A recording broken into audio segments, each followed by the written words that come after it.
नमस्कार, स्वागत है साहित्यिक झरोखा चैनल पर। आज हम करेंगे सूरदास के पद व्याख्या भाग 5। जैसा कि हम सब जानते हैं कि सूरदास जी सगुण कृष्ण काव्यधारा के कवि हैं और इन्होंने कृष्ण के बाल सौंदर्य का जितना सुंदर वर्णन किया है वैसा वर्णन किसी अन्य कवि ने अब तक नहीं किया। तो आइए हम कृष्ण की बाल लीला वर्णन के अंतर्गत आने वाले पदों की व्याख्या यहाँ कर रहे हैं। तो देखते हैं कि सूरदास जी ने कृष्ण का कितना सुंदर चित्रण यहाँ पर चित्रित किया है। सूरदास जी क्या कहते हैं? किलकत कान घुतरुवन आवत। किलकत, किलकत क्या है? किलकारियाँ मारते हुए। कहने यानी कृष्ण, घुतरुवन, घुतरन यानी घुटनों के बल, आवत आते हैं। कृष्ण अभी घुटनों के बल चलना शुरू किया है और उसके कारण उनके मन में बहुत उत्सुकता है और उसी उत्सुकता के कारण कृष्ण जब घुटनों के बल चलते हुए आते हैं तो वो क्या करते हैं? किलकारियाँ मारते हैं। मणि में कनक नंद के आंगन, मुख प्रतिबिंब पकरीबे धावत। मणि में, मणियों से जड़ा हुआ।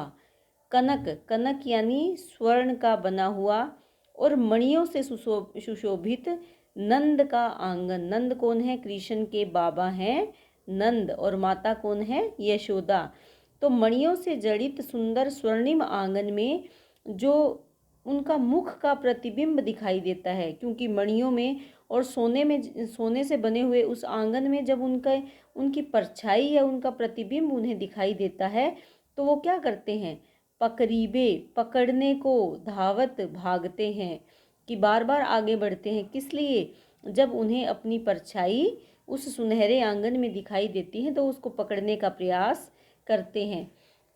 देखिए, सूरदास का जो वात्सल्य वर्णन है ये इतना सुंदर है कि हमें इसके लिए किसी किताब की आवश्यकता नहीं है, बल्कि हम अगर इन पंक्तियों को अपने घर के किसी बालक के साथ जोड़ेंगे तो ये वही हरकतें हैं जो प्रत्येक घर में एक छोटा शिशु करता है। तो इसके लिए हमें कुछ समझने की ज़रूरत नहीं है, सिर्फ आनंदित होने की आवश्यकता है। कबहू निरखी हरि आप छां को। कभू, कभू यानी कभी, निरखी देखते हैं, हरि कृष्ण, आप अपनी छां को, अपनी ही परछाई को कृष्ण कभी कभी निहारने लगते हैं। और पकड़न को चित चाहत, और उनके मन में क्या विचार आता है कि मैं पकड़ लूं किसको? अपनी ही परछाई को, अपनी ही छां को पकड़ने का उनके चित्त यानी हृदय, उनके हृदय में क्या चाहत उत्पन्न होती है कि मैं अपनी ही परछाई को पकड़ लूं। किलकी हंसत राजत द्वय दंतियां, पुनि पुनि तिहि अवगाहत। जब कृष्ण किलकारियां मारकर हंसते हैं तो राजत, राजत का मतलब क्या होता है? सुशोभित होती है या दिखाई देती हैं। क्या? द्वय, द्वय अर्थात दो, दंतियां यानी जो बच्चों के आने वाले सामने के दो दांत हैं वो उसे दिखाई देते हैं, उसकी परछाई उसे दिखाई देती है। कब देती है? जब उन्हें अपनी छाया या सुंदर स्वर्णिम फर्श पर या सुंदर स्वर्णिम आंगन पर अपनी परछाई देखते हैं वो, या प्रतिबिंब देखते हैं और किलकारियां मारते हैं तो उन्हें अपने दो दांतों की परछाई भी दिखाई देती है, उस परछाई में अपने दो दांत भी दिखाई देते हैं। और पुनि पुनि, पुनि पुनि अर्थात बार बार, तिही, तिही क्या? उनको, किसको? जो चमकते हुए दो दांत हैं उनको अवगाहत, अवगाहत का मतलब होता है देखना। और बार बार कृष्ण क्या करते हैं? अपने दो दांतों के सौंदर्य को बार बार देखने का प्रयास करते हैं। और वो कब दिखाई देते हैं? जब वो किलकते हैं, किलकारियां मारते हैं। तो ये कृष्ण के सौंदर्य का वर्णन ही नहीं है, अपितु संसार के प्रत्येक बालक के सौंदर्य का वर्णन है, उनकी बाल लीला का वर्णन है। आगे सूरदास जी क्या कहते हैं? कनक भूमि पर कग पर छाया, यह उपमा एक राजत। कनक, कनक होता है स्वर्ण या सुनहरी, कि स्वर्ण, स्वर्ण की भूमि पर या सुनहरी भूमि पर जब कर अर्थात हाथ, पग यानी पैर की छाया पड़ती है तो एक उपमा उसके लिए विराजमान रहती है, या एक उपमा विचारणीय है, एक उपमा सुशोभित है। किसी भी तरह से आप इसको लिख सकते हैं। क्या उपमा दी जा सकती है? कि प्रति कर, प्रति पद कि हाथ की गिरने वाली प्रत्येक छाया, प्रत्येक पद, प्रति मणि और उस सुंदर स्वर्णिम आंगन की प्रत्येक मणि कौन सी, जो उस वसुधा की है। वसुधा कौन सी?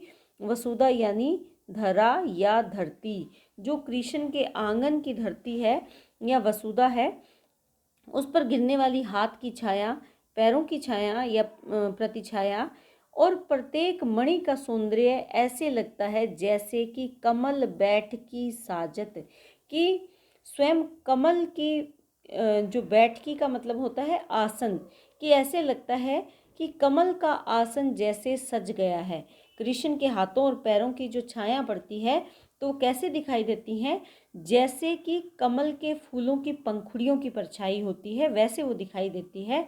और उसे देखकर ऐसे लगता है कि कमल आसन सज गया है। अर्थात इसमें क्या बताना चाहते हैं कि कृष्ण के हाथ तथा जो उनके पैर हैं वो उनकी परछाई जब कमल आसन के समान वहाँ प्रतीत होती है। बाल दशा सुख निरखी जशोदा, और अपने बालक की दशा को देखकर सुख का अनुभव करती है। निरखी का मतलब होता है देखना। कौन देखती है? माता यशोदा। और उससे क्या उत्पन्न होता है? उनके हृदय में सुख उत्पन्न होता है, शांति और संतोष उत्पन्न होता है। और वो क्या करती है?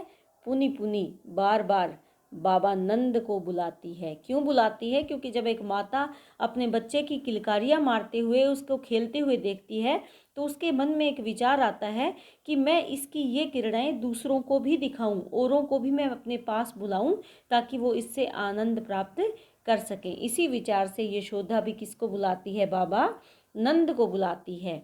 अंचरा तर ले ढांकी, सूर के प्रभु को दूध पियावती। और प्रसन्न होकर जब कृष्ण भूख से व्याकुल हो जाते हैं तो यशोदा क्या करती है? अंचरा तर, अंचरा यानी आंचल, आंचल माँ का आंचल, सबसे प्यारा आंचल, आंचल के तर अर्थात नीचे, नीचे लेकर, लेकर उस आंचल से ढंक कर क्या करती है माता यशोदा? सूरदास के प्रभु श्री कृष्ण को दूध पियावती है ताकि उसकी भूख को शांत किया जा सके। तो इस प्रकार एक माता और एक पिता किस प्रकार अपने पुत्र को देखकर प्रसन्न होते हैं, उस भाव को यहाँ अभिव्यक्त किया है। आगे क्या कहते हैं? कान्हा चलत पग द्वे द्वे धरनी। अब घुटनों के बल तो कान्हा ने चलना शुरू कर दिया, अब बारी किसकी है? पैर रख रख कर चलने का समय आ गया है। तो कृष्ण जब पैरों से चलने लगते हैं या पाँव के बल खड़े होकर चलने लगते हैं तब माता यशोदा के क्या भाव हैं, तो आइए देखते हैं। कहने चलत, कहने यानी कृष्ण चलते हैं, पग द्वै द्वै, रख रख कर, किस पर? धरनी पर। धरनी यानी धरा या पृथ्वी पर पैर रख रख कर कृष्ण चलना प्रारंभ करते हैं। जो मन में अभिलाष करत ही सब सो देखत नंद घरनी। और जो मन में अभिलाषा अर्थात इच्छा करत ही, कर रही थी, सो वही इच्छाएं अब पूरी होते हुए देख रही है। कौन देख रही है? नंद घरनी यानी माता यशोदा। कौन सी इच्छाएं थी? कि मेरा बच्चा जो बाल कृष्ण है वो कब बड़ा होगा और कब अपने पाँव पर खड़ा होकर चलना प्रारंभ करेगा। रुनक झुनक नुपुर बाजत पग, और जब कृष्ण अपने नन्हे नन्हे कदमों को धरती पर रखकर चलते हैं तो क्या होता है? नुपुर, नुपुर यानी जो उन्होंने घुंघरू वाले आभूषण पहन रखे हैं वो बाजत हैं, बज रहे हैं। पग यानी पैर में। कैसे बज रहे हैं? रुनुक झुनुक यानी रुनुक झुनुक उनकी आवाज़ या ध्वनि उत्पन्न हो रही है। और यह ध्वनि अति है मन हरनी, अत्यधिक मन को हरने वाली है अर्थात मोहने वाली है। मन मोहने वाली आवाज़ है। किसकी? जो घुंघरुओं की आवाज़ है। कृष्ण के पैरों में जो घुंघरू हैं या पायल हैं, तो जब कृष्ण चलते हैं तो वो पायल कैसे बजती है? रुनुक झुनुक की ध्वनि उत्पन्न करती है। और ये सबके मन को हरने वाली आवाज़ या ध्वनि है। बैठ जात पुनि उठत तुरत ही, और कृष्ण चलते चलते अचानक ही क्या करते हैं? बैठ जाते हैं, गिर जाते हैं, धरती पर बैठ जाते हैं। लेकिन पुनः, पुनि अर्थात तभी, दोबारा से, उठत तुरंत ही, लेकिन तभी गिरते ही तुरंत ही उठकर फिर से चलने का प्रयास करते हैं। सो छवि जाए न बरनी। और ये इतनी सुंदर छवि है कृष्ण की कि इसका वर्णन न नहीं किया जा सकता, कि ये वर्णन से परे है। इस छवि का, इस सौंदर्य का वर्णन करने के लिए शब्दों की कमी है, अर्थात शब्दों में इस सौंदर्य को नहीं बांधा जा सकता। ब्रज युवती सब देख ही थकी भई। ब्रज की युवतियां यानी जो ब्रज की गोपियां हैं, ब्रज की युवतियां हैं, नारियां हैं, सब देख कर थक गई हैं। भई यानी गई हैं, गई हैं। किसको देखकर थक गई हैं?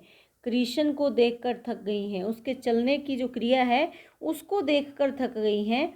लेकिन सुंदरता की सरणी, लेकिन वो उससे दूर नहीं जाना चाहती, उसके सौंदर्य को त्यागना नहीं चाहती। और उनको देखकर ऐसे लगता है कि वो कृष्ण के सौंदर्य की शरण में आ गई हैं, और इसी कारण थकने के पश्चात भी उस सौंदर्य को देखने के लिए वो वहाँ से जाना नहीं चाहती है, उस सौंदर्य को से ऊब नहीं रही है।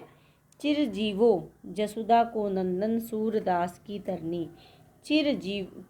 चिरंजीवो अर्थात लंबी आयु प्राप्त करो, हे यशोदा के नंदन श्री कृष्ण। पुत्र नंदन अर्थात पुत्र कौन है? कृष्ण। कि आप लंबी आयु प्राप्त करो। और आप कौन हो? सूरदास की तरनी। तरनी का मतलब क्या होता है? नौका। नौका अर्थात भवसागर, संसार रूपी भवसागर से पार लगाने वाली नौका के समान मेरे कृष्ण, आपके सौंदर्य पर हम सब बलिहारी जाते हैं। तो उम्मीद करती हूँ कि ये जो हमने बाल रूप कृष्ण की व्याख्या की है ये आपको बहुत अच्छे से समझ में आई है। और मैंने जो इससे पहले हमने जो कृष्ण की व्याख्या की थी, जो विनय के पद के अंतर्गत थी, उनका लिंक मैं डिस्क्रिप्शन बॉक्स में डाल दूंगी। इसके साथ साथ मैं अपने टेलीग्राम ग्रुप का लिंक भी डिस्क्रिप्शन बॉक्स में डाल दूंगी। वहाँ से आप PDF भी प्राप्त कर सकते हैं और आप अपने अन्य प्रश्न भी वहाँ पर कर सकते हैं। तो उम्मीद करती हूँ कि ये वीडियो आपको अच्छी लगी, और अगर अच्छी लगी तो आप इसे लाइक, शेयर और सब्सक्राइब ज़रूर करें। बहुत बहुत धन्यवाद।